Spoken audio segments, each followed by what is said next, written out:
Hey everyone, I'm Kristen, the cross stitching runner, and welcome to my channel. I want to say a big hello and welcome to all new and returning viewers. If by chance you've stumbled across this channel is all about cross stitch with a bit of life stuff thrown in. And today is Wednesday, the 1st of July, and filming today is probably going to throw me out of balance in terms of what day of the week it is. If I can try to film on a Thursday, I've found in recent months or recent weeks that filming on a Thursday helps a bit with the AFL stitching challenge that I'm trying to do, and then allowing myself a bit of time to do editing and such, if that all works out well. So with it being a Wednesday, I keep thinking, okay, cool, tonight there should be an AFL footy game on, and following on from that. So ideally, from a viewer perspective, it shouldn't really matter as to what day of the week I or any of us really film on.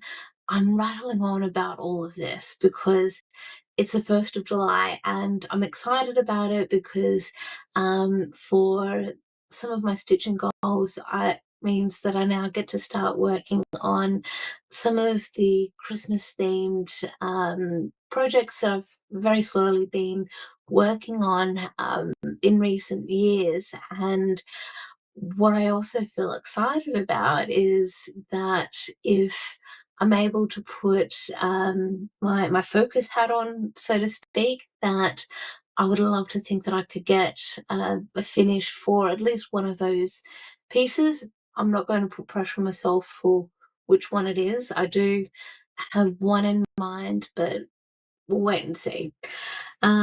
What I will do is initially go through some of the projects that I have worked on since we last caught up. I'll then have a bit more of a chat about the projects that I want to work on for the month of July and related stitching plans and all the jazz that goes with it.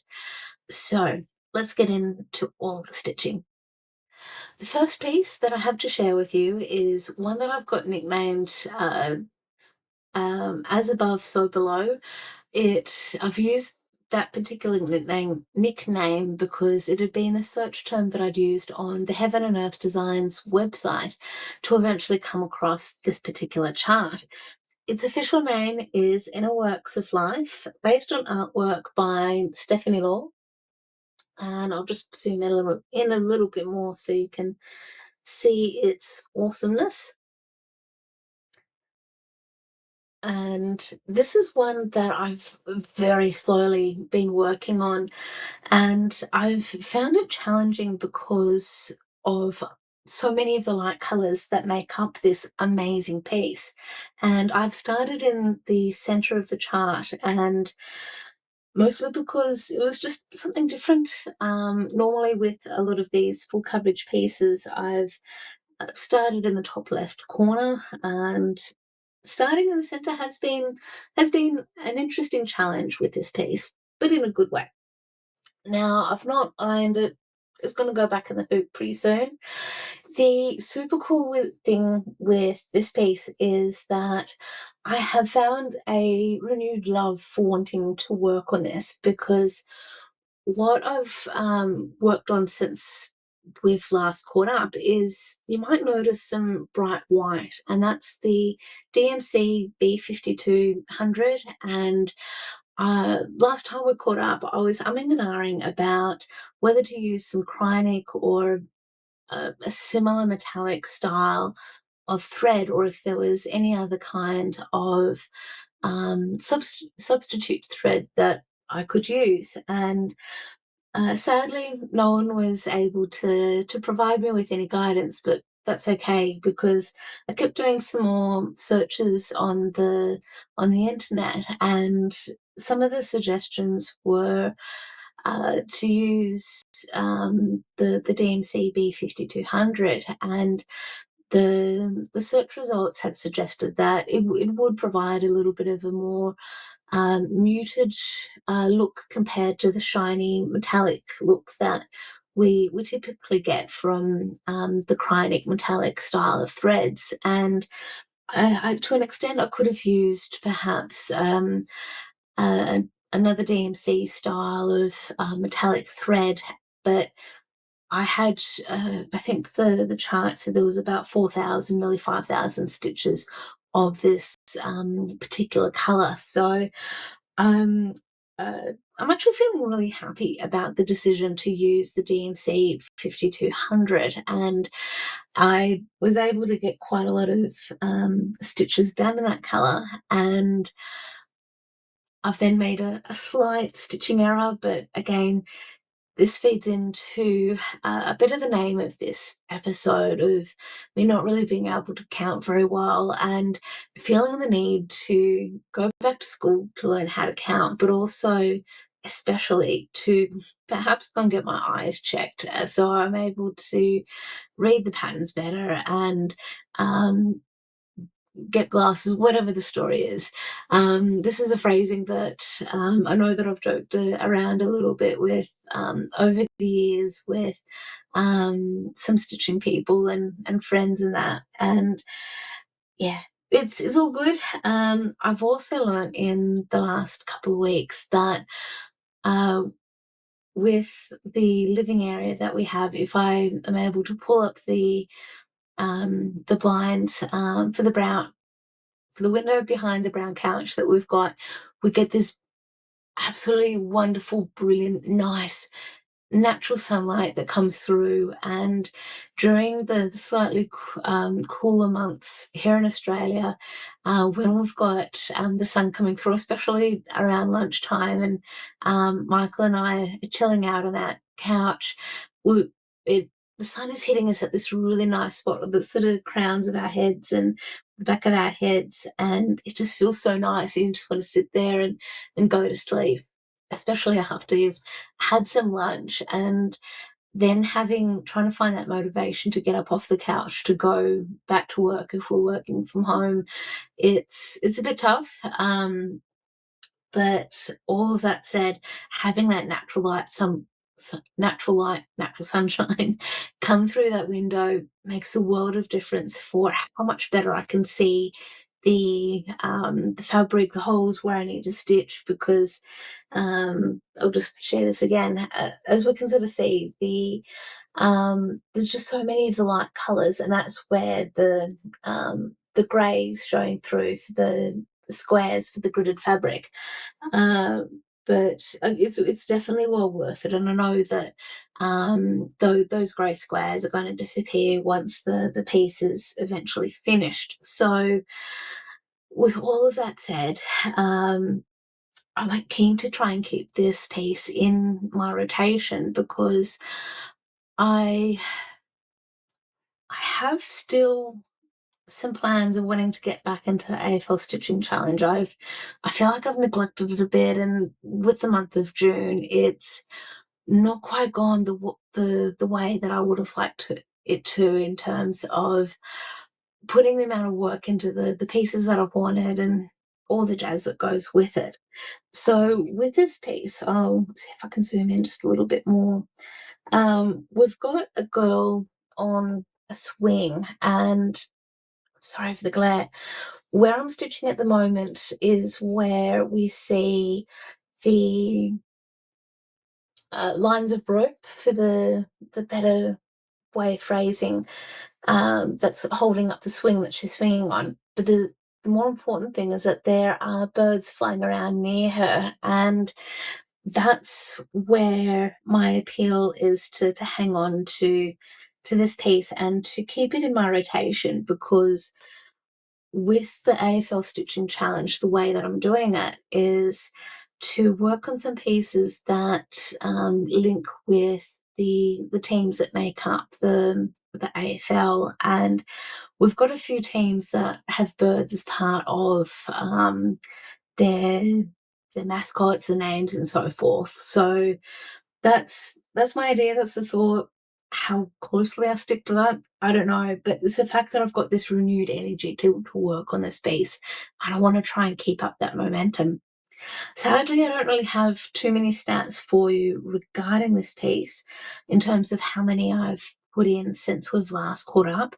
What I can tell you is that since I started working on this piece X amount of years ago, I've put in 4,320 and it has a total of 196,400.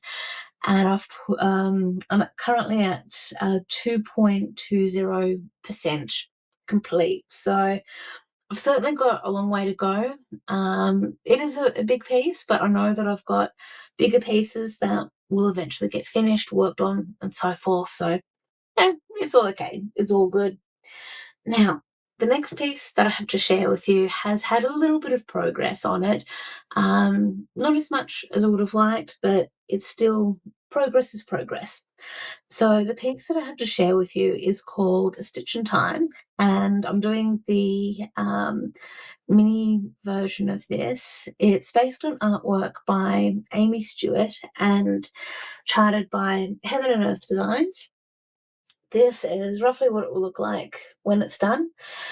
Near the start of June, I had, I guess, counted out where I needed to be to start doing some stitching at the bottom row of this piece to actually start stitching some of the snow. And I've achieved that. And what I've started to do is fill in a bit of the space between the snow and I guess, the autumn row. So what I'll be showing you very soon are stitches that have the I guess the dark blue that we see towards the left, that are sitting just behind the tree. So to put into context, I do have a lot of threads that are partly apart and are in the way. This is my mega progress since we last caught up, and I'm doing it 1/1 full cross using all of the charted colours. And again, I haven't kept close records of how many stitches I've put in since we last caught up. My aim is to try and now sort of fill in the space, and then between the winter row and the autumn row, and then start working from left to right, just to be sure that I don't miscount too much, and that if I do miscount, I can pick it up relatively quickly or soon, fix it up so I can get it sorted out. So with A Stitch in Time, it is going to stay in my rotation. It has been in my rotation intermittently for most of this year and in recent years. I have it associated with the Greater Western Sydney Giants in the AFL Stitching Challenge. Sadly, the Giants aren't having a great season this year. A few years ago, they had been tipped to win the competition. They did do pretty well, but sadly, I've not been able to put as many stitches in for A Stitch in Time, because with the challenge, my aim is to work on pieces when the teams have won and use their final winning score as the baseline of the amount of stitches I put into the piece. So with A Stitch in Time, if the Giants win a game that they're playing this week, for example, if their winning score is 162 points, it means that I need to put in at least 162 stitches into A Stitch in Time. So yeah, that's a bit of that premise. If by chance you are curious about the AFL Stitching Challenge, how it all works, check out the Hot Cross Stitching website. I've got a category there to do with stitching challenges, and you'll be able to download a Word document that I've put together a few years ago regarding the challenge, how it could work for you if it doesn't, no fuss. Okay, so The next piece that I have to share with you is one that has been out of rotation for a little while. It was in the naughty corner because, again, I miscounted and I was off by a stitch, and it ended up having an effect on several rows below it as well. And it was a mistake that I couldn't find. I really needed to frog certain stitches, fix it up, because if I left it as it was, it would have meant that a portion of the stitching was going to be up a row, and it was just going to throw things out completely. Now, this particular piece that I'm talking about is called the Blue Mountains Walking Trail, and I know that this was a piece that I've had people intermittently comment on. I don't know if those people are still watching this channel or not. I hope they are, because it means that you're actually going to get to see some progress on this piece. And if you're not watching, they're lost. It's okay. So this particular piece is a hot cross-stitching design. It is based on a photo that I took a few years ago back up in the Blue Mountains around November. And this was just, one of these really pretty pieces of scenery that we came across as part of that walk. And this is, let's see if I can, this is where I'm up to. Since we last caught up, I put in about 500, nearly 1,000 stitches into this, and it has meant that I have now been able to fix up the mistake that I had made, and I feel like I'm back on track with this piece.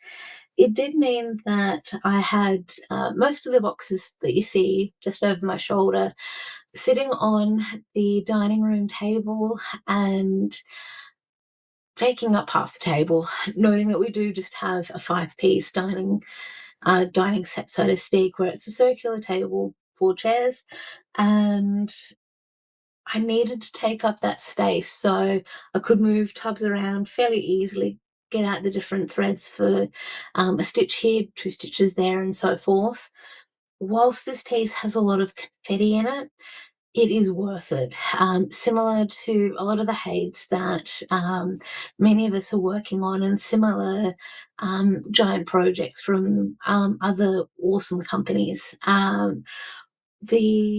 The devil is sadly in the detail, and having those ninja stitches, confetti stitches, whatever it is that we call them, it really makes that difference. And with the Blue Mountains walking trail, I know that over time I've tried to have this piece as part of the AFL Stitching Challenge with regards to the Carlton Blues, because of the name I've assigned to this piece.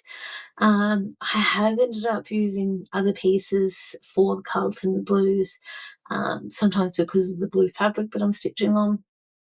Either way, what I'm trying to do now is have the boxes, like you see over my shoulder, sitting on the table next to me, so I can come in here and try and work on this piece while I can, so I can move things around without it disturbing Michael too much, and knowing that it is, so to speak, safely in this area. And I know that I can just leave the boxes on this table and it's not going to hurt anyone.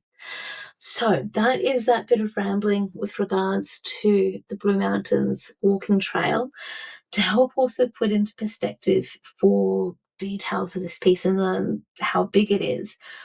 Since I started it several years ago, I've been able to put in 11,428 stitches, with a total of 209,422 stitches, and I've completed 5.46% of it. So saying those details out loud, helps me just to appreciate that I actually stitched more than I thought I have or thought I had, and it helps to remind me that it is worth trying to stitch more and get some more progress on it. Also noting that I am stitching it 1/1 on this gridded fabric, which has gridded squares of 20 by 20. So sometimes as a way of trying to get some progress on the piece, I've sometimes tried to aim for finishing off just one of the squares on the fabric, also being mindful that I don't want to make that a full-blown habit, because I've seen some projects where people have just done a daily 10, so to speak, or daily square, and I've noticed that for some of those pieces, when the person has held it up, you can really notice the 10 by 10 squares, and that could be a little bit to do with maybe the type of fabric that they're stitching on, the tension they've had, the style of stitching that they do, and all the jazz that goes with it. So it's something that I'm mindful of in terms of how I stitch and what kind of finish that I'd like to have for the piece. So with all of that said and done, here's hoping I can have this as a regular-ish um, regular part of my regular rotation. That's what I'm trying to say. Now, the next piece that I have to share with you is one that I know is a favourite amongst many of us, and part of why some people have joined this channel, because you guys are wanting to see some progress on a piece called Carousels. And what I'm super excited about is that I have now started on the second part of the triptych that I'm wanting to achieve for this piece. So, as a way of background, if anyone here hasn't quite heard the story, this piece is one that I am going to enter in, or I have the aim of entering into the Canberra Royal Show for 2027. In 2027, the Canberra Show is celebrating its 100th year of being a show, and what my aim for this piece is to show the key elements of what is important to me that represent the Canberra Show. And uh, I strongly recommend that you go a few episodes back and you'll see a bit of my planning and thinking out loud of how all of that is going to work. I started Carousels back in March, maybe mid-March, and that's where you'll be able to see a lot of the planning and me thinking out loud of how it was going to work and which pieces were going to get included and all the jazz. So with Carousels, it is designed by Avalon Stitches that is on Etsy. This is where I'm up to and what I've done to help justify and help with motivation is my aim was to get all of the stitching done for the lower half of Carousels. There are some gaps or spaces in the stitching, and that is intentional. It's the way the design is. So it is just a partial coverage piece, and I do need to eventually work my way up again and fill in the spaces we see around the Ferris wheel and near the tops of the carousels and such that we see. Now, the start that I've done just within recent days has been the bottom of what I've nicknamed Animal Farm. And I'm just going to try and fold this up a bit so you can see this a little bit better. Again, I do have some part threads and such just as a way, just as part of the style of stitching that I am doing. Now, it is a small start, and similar to what I have been doing with Carousels is I'm only trying to stitch just a portion of Animal Farm, and the aim with the area that I'm stitching is to show a little bit of the country boots or the Western boots that some people wear.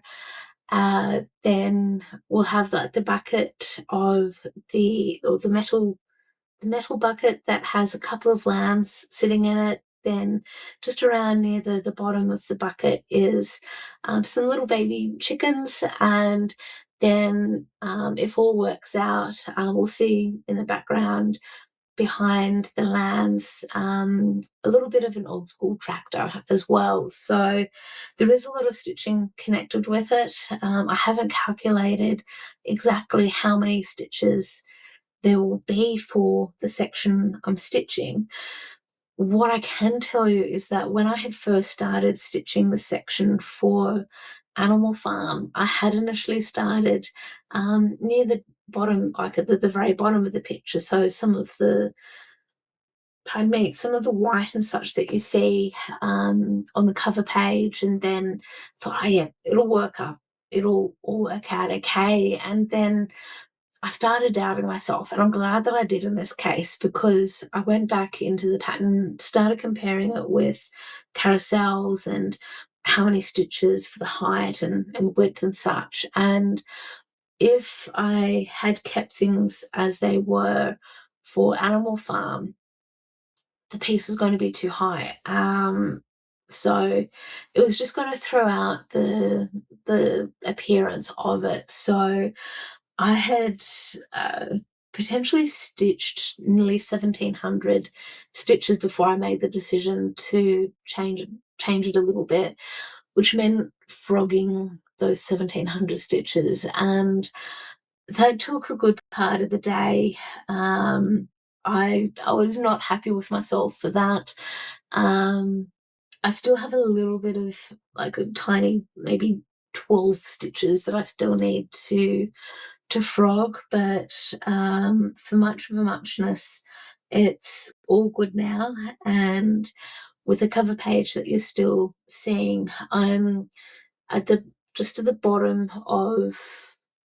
um, bottom of the bucket. You'll see a little bit of the shoe, and yeah, it's all okay. It's going to get there. It'll be all right. I'm just bringing up some details of it for you, and where are we? So since we last caught up, I've put in 919 stitches out of 54,250 stitches. That's if I was going to stitch the entire piece.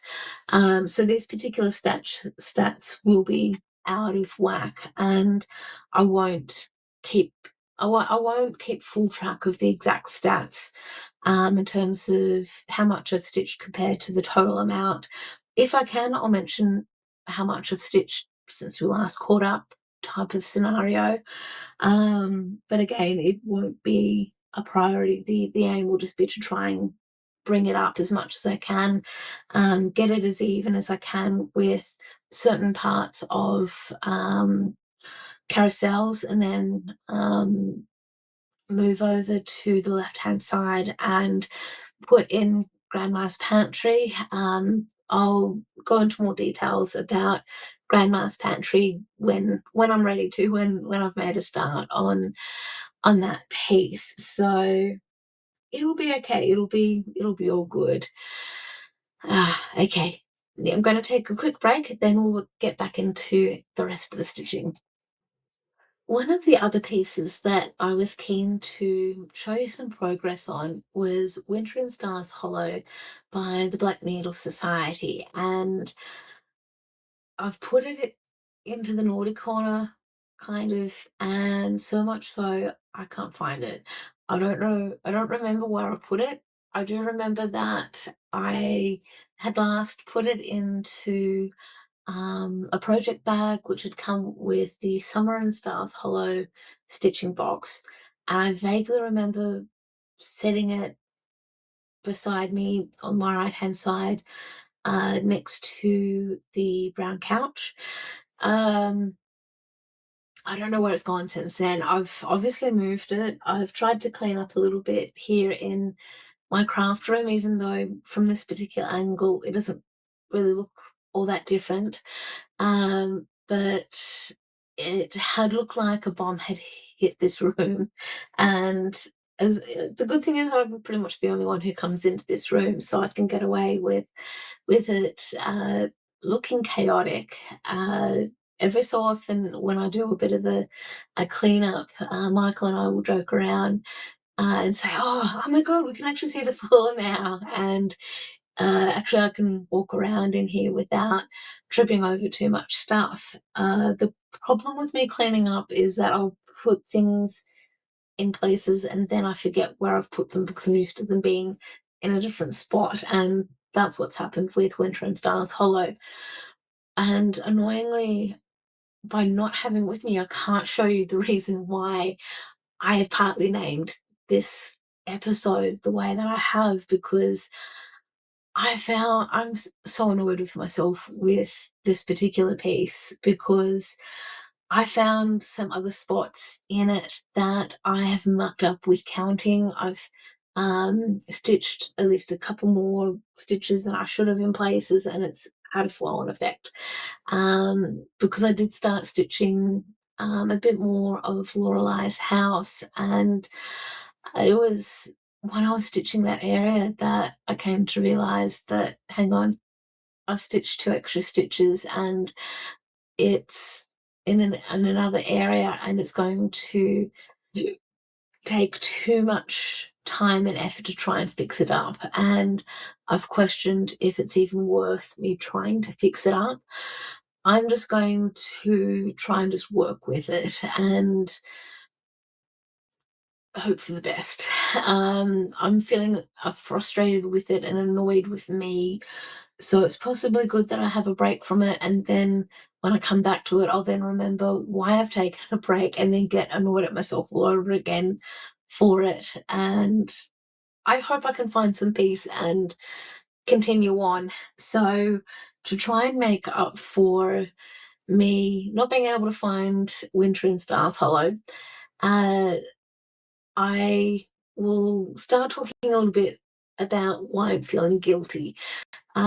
So in a recent Flosstube episode that I was watching by the Max Color Stitcher, I really enjoy watching her episodes because I'm in absolute awe of these BAFs or BAPs that she's working on, and I love that she's making so much progress on them, and I love the way that she's working on them, all the rest that goes with it. And she'd mentioned about some other floss tubers who she was watching and how they are seasonal stitches, or they're perhaps doing these quarterly stitchings that I've started to see a little bit of a trend with. And I know that in recent weeks as well, or recent days especially, I've been feeling the itch to get back to some of my regular projects that I've been working on for most of this year for the AFL Stitching Challenge, and I've been missing them. I really want to get back to them again, and I am glad that I tried to do this winter stitching for June. It was something that I said that I was going to do, and even though my plans for it had changed a little bit throughout the month, it was the fact that I did it, and I'm glad that I was able to show some integrity from upon myself, or for myself, for doing that. So to try and balance all of that out, I put a bit of stitching into I'm a Custodian Part 2 by the Black Needle Society. This was the most recent pattern that was released with their second box for the Downton Abbey stitching retreat that we had at the end of April. And this is where I'm up to. Last night I put in 220 something stitches. It was like 221 or 227. So it was mostly at the bottom here where we see the car in the kitchen. We can start to see a bit more of Mr. and Mrs. Bates standing in the doorway. We can start to see a little bit of Mrs. Tutmore taking shape. I was going to do a bit of stitching up in the corner here where you see my fingers twitching a little bit, but I couldn't quite remember if I had stitched the full length of that border or not, based on what I had marked off on the digital pattern, and where I started doing some extra little purple squares. So I thought, I was stitching this on, I think it's like 30 or 32 count fabric, and I really didn't want to count things out and test it out. So that's why I figured I'll come down to the bottom here. I'll get a bit of work in for filling in where the car is, and um, get that sorted out, so I can then start stitching the vertical part of the border. And just based on what I'm seeing here, just looking at the back of this, I haven't stitched far enough with the horizontal top of the, call it, of the border. So it's probably a good thing that I didn't really do too much stitching for the border. I'm happy to have filled in a bit for the bottom, so that's all good. So that's a bit of that stitching. I did put some stitches into zebras. I'm not going to show zebras at all this time around, at least, because it wasn't enough stitching to warrant it to be shown this time around. I am wanting to still work on getting zebras finished this year. Sadly, the Gold Coast Suns have all of a sudden taken a nosedive with the way they're playing, and it's as though they've run out of steam. It's like they've gotten tired because they've been putting in so much effort and energy into trying to keep up with a lot of the top teams who have energy, and a lot more energy and stamina.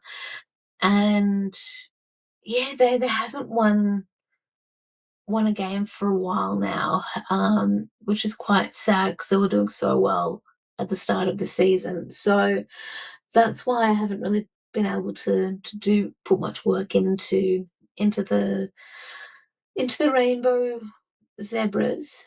We'll wait and see though.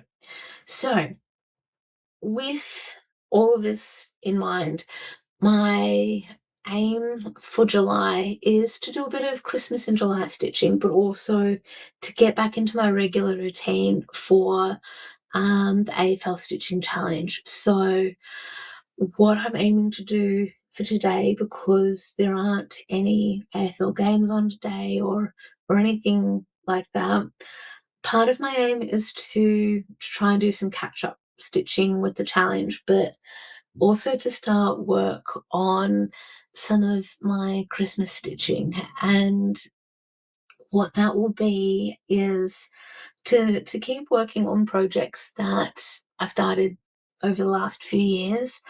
I won't go into the full details of which projects they are, or how I'm going to work on them, or anything like that. I figured that for the future episodes for July at least, I'll just share with you what those projects were or are that I've worked on, how many stitches I've put in, if I know what those details are, because some of them are physical charts, and so I don't have the exact details that I can readily provide like I can with Pattern Keeper. What I do have the thought of though is for a lot of the Commonwealth, or not a lot of, for the Commonwealth countries, nations, territories any other words that you can think of relating to a country, continent, whatever. We've got the Commonwealth Games coming up, starting on. Hang on, I do have the details written down. Where is it? Okay, so I've just got some notes that I've got on the screen next to me that I'll just read, just so I've got all the details right. I don't get too tongue-tied and it'll be right. So what my thoughts are for the Commonwealth Games stitching is that it would be similar to the stitching challenges that some stitches that I've seen other Flosstubers have done for the Olympic Games. Not the Olympic, the Commonwealth Games are for countries that are part of the British Empire. This year, the Commonwealth Games, are being hosted by Glasgow in Scotland, across at least 3 or 4 different sites across Glasgow.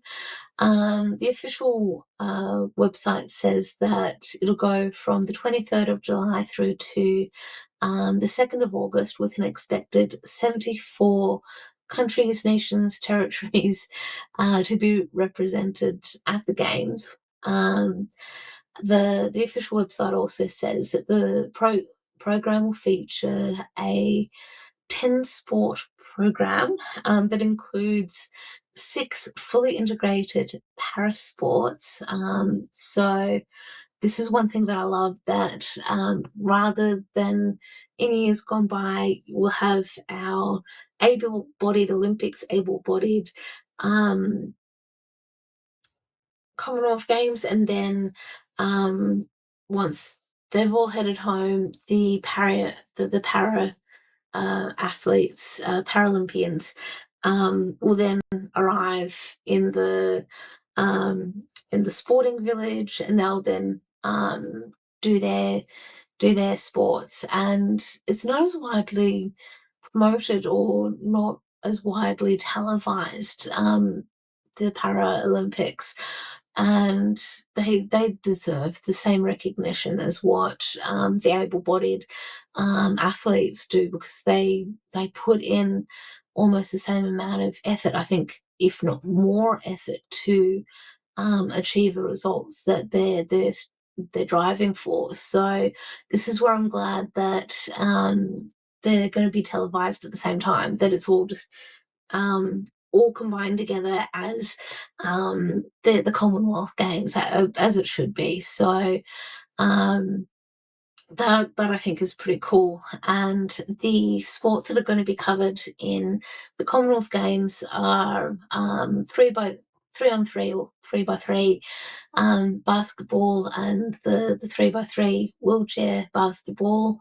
We've got the artistic gymnastics, the track and field for able-bodied and Paralympians. We've got bowls and para bowls, boxing, judo, cycling track and the paracycling track. There's the netball, swimming, and para swimming, and then there's also the weightlifting and powerlifting. I don't know if I mentioned track and field and the para athletics. If I have already, sorry, but I just wanted to include that as well, because I do enjoy watching the running as well. Partly because I'm trying to get my fitness back for running again as well. So with the way all that's going to work, though, for the stitching, my thoughts are also if I can perhaps dedicate my Christmas in July stitching to be based around the medal tallies and such for the Commonwealth Games. I could get the best of both. Could get the best of both worlds. That's my thought at the moment. I don't know how many stitches I'll put in for gold, silver, and bronze. I think when I was drafting up the notes for this Flosstube, I put down something like gold equals 500 stitches, silver equals 250 stitches, and then bronze equals 150 stitches. That could be okay for some of the countries that might win 1 or 2 medals throughout the entire games. Where I'm feeling uncertain and going, "Oh gosh, have I bitten off more than I can chew," is when it comes to some of the other countries like Australia and swimming. We do pretty well in the pool. Um, so that's where I've got that challenge where Australia is expecting their swimmers to do really well in the pool, to be up on the podium, ranked amongst the top 3. Um, so if I end up having to put 500 stitches in every time Australia wins a medal or wins gold in the pool, then yeah, that's going to be interesting. It could mean some significant progress on pieces to the point where some get finished, which is always a good thing. I'll have to wait and see. If you've got some thoughts on how the Olympic style Commonwealth Games stitching could work, I would love to hear your comments about that. That could be pretty cool. Okay, so that is pretty much it for all the stitching. I know that I could probably ramble on a bit more about stitching and all the jazz that goes with it. Just having another check over my notes just to be sure I haven't missed anything, and I haven't, which is okay. I do have just a little bit of book talk, so to speak, something I don't often do.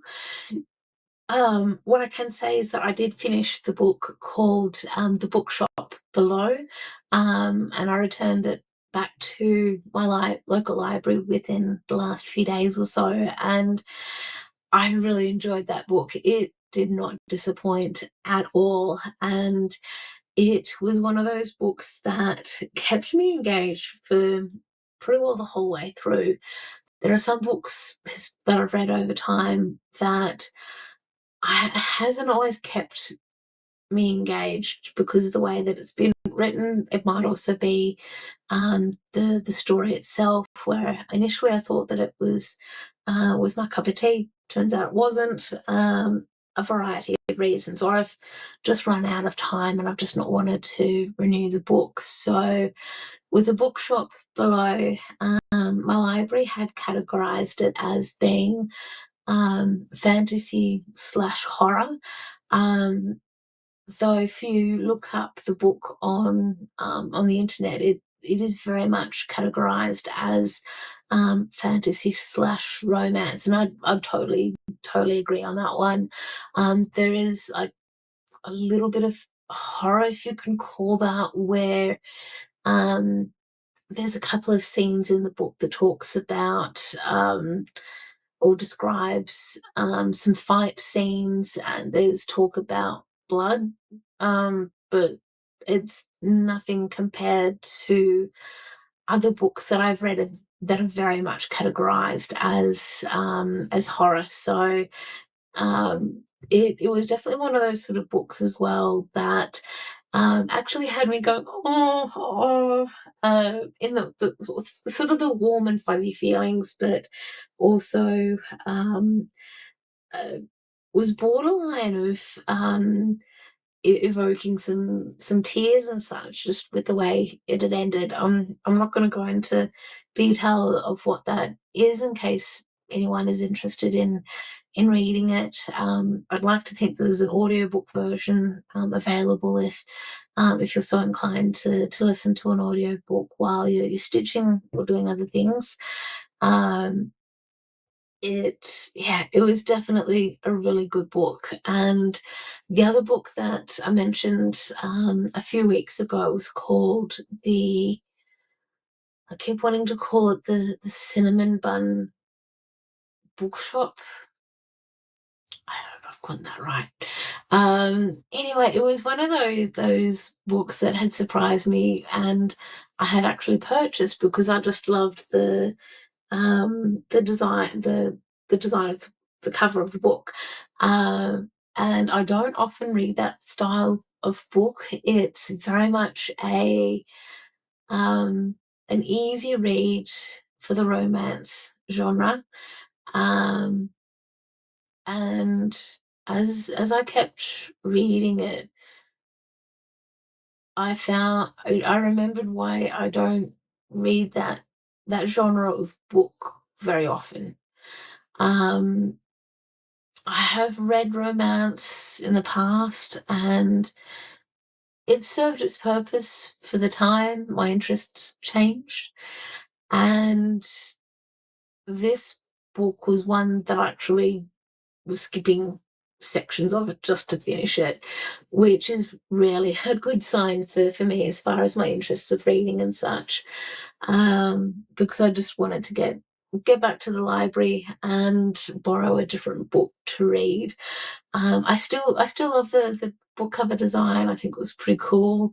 It's yeah, it's the kind of book where if I need a palate cleanser, so to speak, from the psychological thrillers that I like reading, that book series of Dream Harbour, they're good books to read if I need that palate cleanser and just needing a break from the genre that I typically like to read.